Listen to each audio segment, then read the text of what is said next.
name is Jan Penn. She's Chinese, doesn't speak English. Okay. Hi, my name is Patrick. 我同佢講我明白啦。 We're gonna need a translator. What is that hideous thing on her shoulder? She speaks English. She's just a little bit shy, right? Patrick Jane has been getting a lot of attention lately, mostly for his aura. He's the CBI consultant from The Mentalist, and his whole thing is reading people like a book and catching details most people would miss. 1, 2, 3. 1, 2, 3. 1, 2, 3.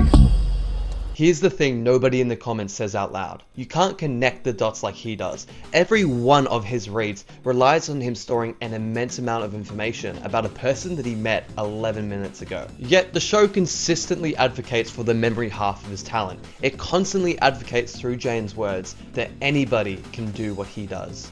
How? That's impossible. Not at all. Anyone can do it. So I went through it properly with the goal of answering 3 questions. How does his memory system work? Is it realistic? And can you do it? The first thing worth saying is that the way that the show portrays Jane's memory skills is that it's multiple systems intermingled into one system. To tell you the truth, that's really confusing, so I'll start with this one scene. Blackjack! Oh, yeah! Keep squeezing them, baby. Make them squeal. Come on, ladies. Woo! Mr. Jane, may I have a word with you? Just a minute. Jane? I'm on a streak. Yes, you are, and we're really wondering what your secret is. There's no secret. I'm memorizing the cards. And somehow this turns into the single most useful scene in the entire show. In my mind, I've made every card in the deck into a vivid character. Jack of Hearts, a ballet dancer with devil's horns. 2 of Diamonds, duck smoking a cigar, like that. Why duck? Doesn't matter. Every card is a living thing. Every position in the deck is a location in my memory palace. Okay, what's a memory palace? It's a place that is so clear in your mind that you can walk all around it in your head. Everybody's palace is different. Has to be big and detailed and vivid. My palace is a Midwest carnival circuit I used to travel with my father. Your people are carny folk. They're finally starting to make sense to me. Not exactly. It's a long story. My point, if the 10th card in the deck is a Jack of Hearts, I see a deviled horn dancer at the Joplin, Missouri Fairgrounds. Now cut to season 2. Jane is trying to get Rigsby to go into this massive room for this high school reunion, pretending to be one of the students that was missing. The catch? You want me to memorize everything we have on all 67 alumni that showed up to the reunion? Yes, I do. But how would I do that? It's easy. You build a memory palace. I thought it was just some car plays trick. Well, it's multi-purpose. It's perfect for recalling a large body of information.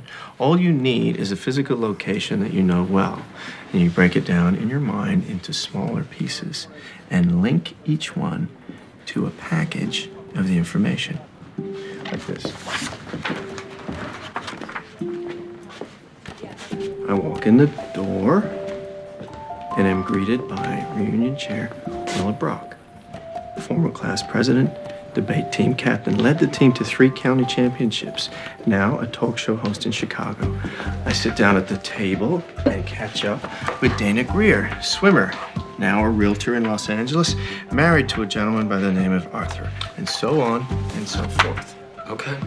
When you want to remember the details, you close your eyes, and in your mind, you walk around your very own memory palace.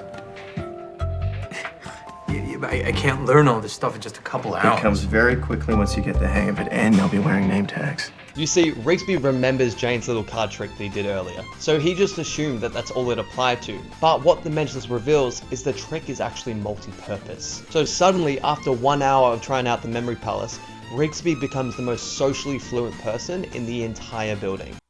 Great to see you two, man. Derek Logan, I can't believe it. Yeah, you've changed. Well, who would have thought that the girl who brought 4 schools to their knees in the high school county debate finals would be lost for words? Circling a little bit more forward to season 4, Jane is nearly drowned, but somehow he survives and develops severe amnesia. He doesn't know who Lisbon is, he doesn't know who Rigsby, Van Pelt, or anybody else in the CBI team is, and he doesn't even know who his own family is. But one thing remains very constant. Is anything coming back to you? Kids prefer cheese over fried green spinach. Come again? It's an acronym for the 7 levels of taxonomy: kingdom, phylum, class, order, family, genus, species. Impressive. I can also name the geological time periods, the world's longest rivers by size, and the complete works of Shakespeare in chronological order. So the memory palace is intact. I told you about the memory palace? We're friends. In this scene, he recalls a mnemonic, not the actual thing that was in the memory palace. Essentially, a memory palace is a type of mnemonic device, a way of organizing information, large groups, lists, into a spatial memory. And it's been proven to help you remember things a lot easier. All of this leaves us with one thing that's missing, his cold reading. And unfortunately, but not surprisingly, that skill is a procedural skill. It doesn't require storage like a memory palace or any of his other techniques utilizes. It's something that Jane went behind the curtain, failed tons at, and eventually developed this skill to become where he's at now. So hold that distinction for the time being, because that is the direct answer to our question 2. As I alluded to, the storage is mostly real, but the skill isn't real. It's fiction. In 2017, a team at Red Bull took 51 people with ordinary memory and no training. A third of them ran the memory of loci for 30 minutes every day for 6 weeks. But what about the results? Well, this group of people that ran the memory of loci absolutely outperformed everyone. That included the people using the working memory, as well as the group with no training or memory at all. Followed up brain scans revealed that the group who used the memory of loci showed similar brain activity patterns to that of memory champions. So what does this mean with the context of The Mentalist? Well, the scenes like the casino scene, or the scene with Rigsby memorizing all of these people and their histories, these might actually not be as inaccurate as they seem. In fact, they were quite realistic. But what is one thing that every use case of the Memory Palace had in common? Well, they weren't really for concepts. They were mainly for arbitrary lists, massive groups of information. Think of things like memorizing a deck of cards, or Shakespeare plays, or what Rigsby had to do, where he had to memorize faces, names, and the histories of the people. All of these things are arbitrary lists of groups of information. Not one of these is a mechanism, an argument, or a concept.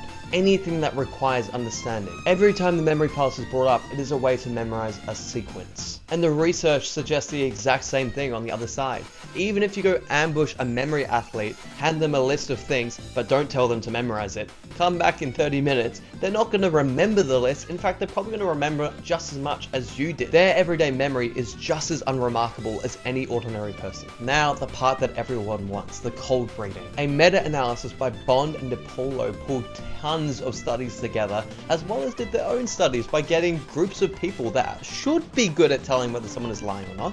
This included FBI agents, CIA agents, as well as judges. And guess what?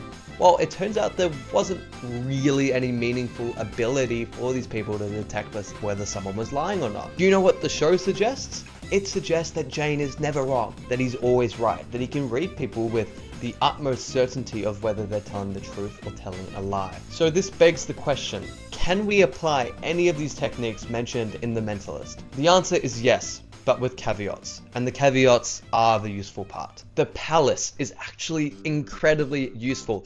I did allude to it before, memory champions use it. So if you need to go memorize the order of massive deck of cards, or a massive group of numbers, or you want to go pull together a certain sequence of things you want to memorize, perhaps this memory palace might actually be quite useful. But I'll give you a slight demo with exactly how to use it. Pick the most familiar place you can imagine, whether that's your house, your childhood home, or some other place like your workplace. Then pick a specific route that makes logical and emotional sense. Pretend you're waking up in your bed in the middle of the night and you're very thirsty, so you're trying to get to the tap, and that's your route. You then pick how many locations you want along that route of familiar loci. This could include literally anything. It could include your doorknob, it could include a wall, it could include an antiperspirant, a toothbrush, anything like that. And then at each stage along this route, at each of these loci, you can designate a specific event to happen. If you're memorizing a deck of cards, you could conjure up the identities of these cards doing specific things at this loci. The trick is making it memorable as well as logical. It's going to make sense. The short version is that you're going to remember this really easily. Now, it won't help you understand why the Krebs cycle doesn't work, or it's not going to help you understand the meaning of life, but it will help you memorize massive sequences sequences of information, and that's where the true magic lies. It can get really confusing which techniques work for memory or learning. There are so many to choose from, and it's hard to figure out an exact method to all the noise. That's exactly why I've compiled a free study guide for you to check out. It's in my link in bio. So while becoming someone like Patrick Jane might be a little bit unrealistic, you can certainly make some steps to becoming someone like that. Someone who's very knowledgeable and easily able to acquire information. And that's my mission, my reason to help you guys. So please don't forget, before you scroll, hit subscribe, and I'll see you guys in the next video.